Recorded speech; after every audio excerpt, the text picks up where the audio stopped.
Hi everyone! So, nandito ulit ang inyong Bulacan. I'm Michelle Saison, your real estate agent. Ngayon, for today's video, pag-uusapan natin ang 5 tips sa pagbili ng kondo. So, kung bago ka pa lang sa channel ko at bago pa lang napanood tong video ko, please follow this account. Like mo na rin and share mo na rin para makatulong tayo sa iba. So, pag-uusapan natin ang 5 tips para sa first-timer na gustong bumili ng kondo or even hindi ka first-timer. So, kung dati ka nang mayroong kondo, so ito baka makatulong to ulit sa'yo. So, stay tuned and watch this video. So, ayun, ang first tip natin, knows your budget. Yes, unat sa lahat, dapat alam mo kung magkano yung kaya mong gastusin bago ka kumuha ng condo units. I-budgeting mo muna kung yung upward pa ba siya sa budget mo. Kasi kadalasan ito talaga yung unang nagiging problema. Second tips, choose the right location. Yes, ito napaka-importante ng lokasyon. Tanungin mo yung sarili mo kung malapit ba yung condo unit na kukunin mo sa work, malapit ba sa MRT, malls, or hospital? Safe ba ang area?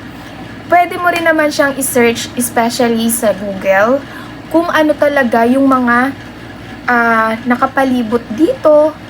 Yan. Kasi, kapag once sa bumili ka ng kondo, ang importante dyan, kunyari, for example, ako ahente ako. Tatanungin ka namin, Sir, Ma'am, para saan po ba yung kondo? Bakit gusto niyo bumili? Which is not for judgment, ha. Tinatanong namin, importante yan. Bakit? Kasi, kung kapag investment siya, mali mo, kami mismo kasi na ahente, sinasabi namin na, ma'am, ito, maganda tong location na to for investment. Why? For example, Makati. Alam naman natin ang Makati sa rising city ng mga talaga ng mga development. Nandyan talaga lahat yan. Yung mga malalaking bangko, yan, marami talaga nangungupahan dyan at naghahanap ng mga units. Then, eto, bakit kailangan mo yan malaman? Kasi, ang area na yan, pwede pa yung ma-develop. Yes, for example, Makati pa rin. Yan, ang Makati, for example, ngayon nakita mo siya, ilan buildings pa lang, di ba? Baka kasi soon, magmamahal yung unit mo, why? Hindi natin alam ang kalakaran ng Pilipinas, especially sa ngayon. Kapag na-develop pa yan, tataas ang presyo ng kondo mo. Yan ang lagi namin sinasabi, ma'am, nag-a-appreciate po ang kondo. Especially pag nagmahal ang materyales, ang price niyan is aangat din. Ganon. For example, dati ang kondo 2 million lang talaga siya. And then, sa paglipas ng 2011 ata siya, 2 million pa lang.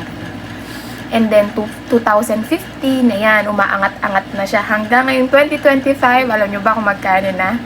Nasa 4 to 6 million, 7 million. Depende po sa condo units. Like for 1 bedroom, 2 bedrooms, 3 bedrooms. Iba-iba po kasi ang price niya. So, ayun, sa mga susunod na video ko, mapapanood nyo po, i-explain ko yan. And then, ito, tips number 3. So, list your priorities. Yes, this one is very one of the important things. List your priorities. Bakit? Maganda rin kasi kung may list of priorities ka ng kondo na gusto mo. Bakit? Kasi dito, malalaman ko natin kagad, hindi na kayo mahihirapan. Kung ano yung gusto mo talaga. Like, 1 bedroom, 2 bedrooms, 3 bedrooms. 1 bedroom, kapag ayun nga, gusto mo ng, yun, gusto na pili kang kwarto, ganyan, paglabas mo, iba pa rin kasing ambience pag nasa sa kwarto ka, ganyan. And then, 2 bedrooms, 3 bedrooms, to pang family na yan. Yung studio naman, ito, kadalasan ng kumukuha talaga niyan is estudyante. Or yung may mga estudyante na parents. Like, for example, sabi ko nga sa inyo, kailangan malaman nyo yung location. Bakit? Kasi kung bibili ka, dapat malaman mo kung ano yung malapit na schools, hospital, school para sa anak mo, and then hospitals, kung nagtatrabaho ka sa hospital. Kaya dapat talaga meron kang list of priorities. Second, parking. Yes. kung meron bang parking na available pa doon sa condo na kukunin mo. Kasi sa totoo lang, nagkakaubusan lagi ng parking. Kaya dapat ito ang una mong itatanong, especially sa may mga sasakyan. Pero kung wala ka namang sasakyan, okay lang din. Pwede naman na condo lang kukunin mo. Meron pa nga yung iba, parking lang talaga ang kinukuha. Kasi sabi nga nila, malapit yung trabaho nila doon. Ganyan. And then, yun nga yung parking. Tapos, kapag pinaupahan mo kasi siya, yun nga, kung for investment yung gusto mo, dapat meron kang parking kasi kalimitan sa mga nag-work, may sasakyan sila. So, naghahanap sila na kung papaupahan mo siya, yung iba, pinag-iisa na lang nila para isang bayaran na lang monthly. Yun. Tapos, kung may gym ba siya, kasi yung iba, diba, kapag ka nasa condo ka, tamad na yung lumabas. Ayun, yun, pindot-pindot ka lang elevator. Kalimitan niya na sa first floor sa amenities. Yan, sa first floor, tapos, yung room level na gusto mo, yan. Ito naman, yung room level na to, kalimitan to, makakapili ka pa kapag ka yung kinuha mong condo is pre-selling. When you say pre-selling, ginagawa pa lang yung condo na yon. And then, yun, marami talagang available doon. Makakapili ka. Yung iba ayaw nang malapit sa elevator. Yung iba naman gusto sa dulo, ganun. Yung iba nasa elevator daw para madali lang paglabas nila, andyan na agad. And then, yun, swimming pool. Yes, kasi yung iba, meron talaga silang nakabukod na for kids. Yung iba naman, mababaw lang dito. Tapos pag pumunta konti doon, yun, malalim na. So, ayun, yun yung mga dapat na expected mo na nakalist sa'yo sa priorities mo. Kung may family ka, yes, importante talaga ang swimming pool. And then ngayon kasi sa SMDC, kung saan yung developer ko, is meron na silang pina-priority ngayon na playground para sa mga bata. Yun. So, tip number 4. So, understand the process. Alamin ang process step by step ng condo buying. Yes, dito kasi tayo lagi nagkakaroon ng problema. Actually, kaming mga ahente, sakit talaga ito sa ulo. Bakit? Kasi yung iba, akala nila kapag ka nagbayad na sila, especially yung mga nagbayad ng full payment, hindi na dumaan sa amortization, sa bank loan, ganyan. So, nagbayad talaga sila kagad ng buo. Ang nangyayari kasi ganito, akala nila kapag ka binigay nila yung pera, it's a candy na ibibigay kagad ng tindera. No. Bakit? Kasi meron po tayong prosesong sinusunod. Ganito yan. Una, pagpasa ng requirements, reservation ng unit, and then loan approval, deed of sale transfer of the client. So, yun. Yung reservation unit na yan, ayan na yung magi-start ka dyan. Which is ito yung 50,000 pesos na hinihingi namin lagi. Pero yung 50,000 yan, kaltas na yun sa overall charges. And then, yung pag-submit ng requirements. Why? Kasi yung pag-submit ng requirements na yan, hindi yan basta-basta. Kasi binavalidate po talaga lahat yan. Kapag merong isang nagkulang dyan, like for example, yung ID, ibabalik sa amin yan. Tapos, pupuntahan ulit namin si client, ma'am, kulang ng ganito, kulang ng ganyan, mali yung ID. Especially sa pagpiprint, kailangan talaga yan clear. Kasi kailangan nababasa yung pangalan, yung number ng ID, and then address, and then yung pirma. Nagkakaroon kasi ng problema, especially sa mga extension name. Doon talaga nagkakaroon, mga kasal, ganyan. Yon. Loan approval, yes. Ako kasi ang ginagawa ko, transparent talaga ako sa client. Ang ginagawa ko, bago kita bentahan, kahit gustong-gusto mo, ibibigay mo na sa akin yung pera, ang sasabihin ko sa'yo, ma'am, kapag tapos ng amortization mo, ang problema mo na yan is loan bank. Kaya ang ginagawa ko, pinapa-pre-approve ko na sila. Para dun pa lang malalaman namin kung makakapag-loan ba sila sa bank or hindi. Kasi sa loan banking po is meron tayong limit. Yes, may age limit po sila. Ang alam ko hanggang 40 years old lang and then stop na or 45 kasi ang loan sa bank is syempre nga naman 60 years old, pag 50 ka na hindi na nila na-accept. So kapag kung nga naman, kasi pag 50, nasa retirement age ka na. So hindi na talaga nila ina-approve yun. Kasi paano ka pa nga naman makapaghulog kung wala ka naman ng trabaho? Or else, si co-owner mo is anak mo and may kakayanan siya na magbayad kung hindi mo na kaya. So, depende pa rin yan kay bank kung i-approve ka. Next, deed of sale at transfer of the title. Kapag alam mo ang process, mas smooth ang experience. So, ayun, yung deed of sale na tayo dyan na ngayon, yung notaries, ganyan. Tapos, yun na yung i-receive mo na yung deed of sale mo. And then, 5. Ito na yung pang last na tip natin. Avoid common mistakes. Ito, importante rin to. Siyempre, iwasan mo ang common mistakes.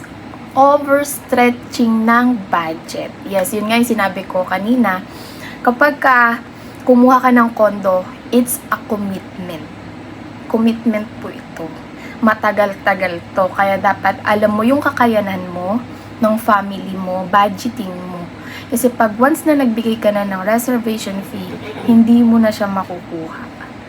Yes, kasi na-i-process na yung papers mo and marami nang ginawa si company na mga proseso. Kaya hindi na talaga siya, most of the time, hindi na talaga siya na ibabalik. Yes, sasabihin ko po yung totoo, hindi na po siya maibabalik. Kaya dapat talaga kapag bibili ka ng condo, especially po sa mga first timer dyan, kung may bala kayong bumili ng condo, itong video na to talaga is makakatulong para sa inyo. Yon. And then, skipping of site visit. Yes, importante to. Like, may na-experience ako. Gustong-gusto niya na bumili. As in talaga na, binibigay niya na sa akin yung pera, cheque. Sabi ko, ma'am, gusto ko po kasi maging transparent sa inyo. And then, hindi ko po i-accept yan hanggat hindi ka pa po kayo nakakapag-site visit. Bakit? Importante po ito. Kasi, for example, sinasabi, ma'am, sa Chino Roses yan. And sabi niya, oo, alam ko yan, ganito, ganyan. Ilang beses na yung nangyari sa akin. Tapos pagdating doon, iba pala yung sinasabi mo, diba? Parang, ikaw mismo, mawalan ka ng pag-asa sa sarili mo, unlike na, ma'am, ito yan, may ipapaliwanag. Which is may papaliwanag pa naman. Kaso kasi, yung pinag-usapan nyo, akala mo nagkakaintindihan na kayo. Kaya importante to, wag na wag nyo pong i-skip. Kasi makikita nyo rin po, yun nga, yung lugar, kung may development pa ba siyang mangyayari na.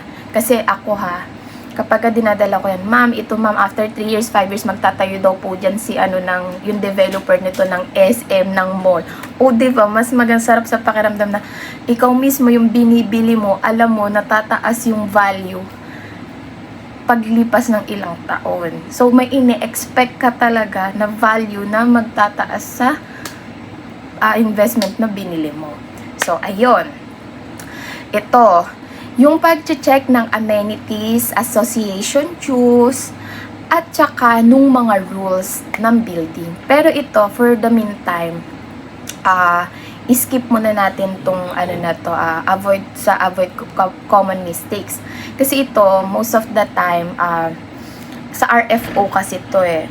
Pero yung association dues, yes, ito nga yung, oo, tama. Kasi yung association dues, per square meter yan. For example, ito, yung room na to, 26 square meter to. Ang binabayaran po dito, per square meter is 89 pesos. So, ito, 26, 8 times 26, ganyan. Parang nasa 2,000 plus yung association dues every month. Ganon. And then, yung rules ng building. Pero, ito kasi, madali lang naman din yan. Pero kailangan mo pa rin kasi talaga siyang malaman. And then, hindi ko masasabi yung, ito common rules na lang. Common rules, kapag bumili ka ng condo sa ahente, hindi ka nila pwedeng pagbentahan ng dalawang parking at the same time. Isa-isa lang. And then, after nun, pwede ka lang ulit mag-request after ng, kunyari, bumili ka sa akin ngayon, isang parking lang, yes, pwede yun. And then, after mo mabayaran yun o ma-process yun, tsaka ka palang ulit pwedeng mag-request ng another parking. Hindi siya pwedeng sabay-sabay. Ayun. Next. mag-research at magtanong sa expert para siguradong hassle-free ang condo buying journey mo. Yes. Ito talaga, kaya wag na wag nyo pong i-skip, and at the same time,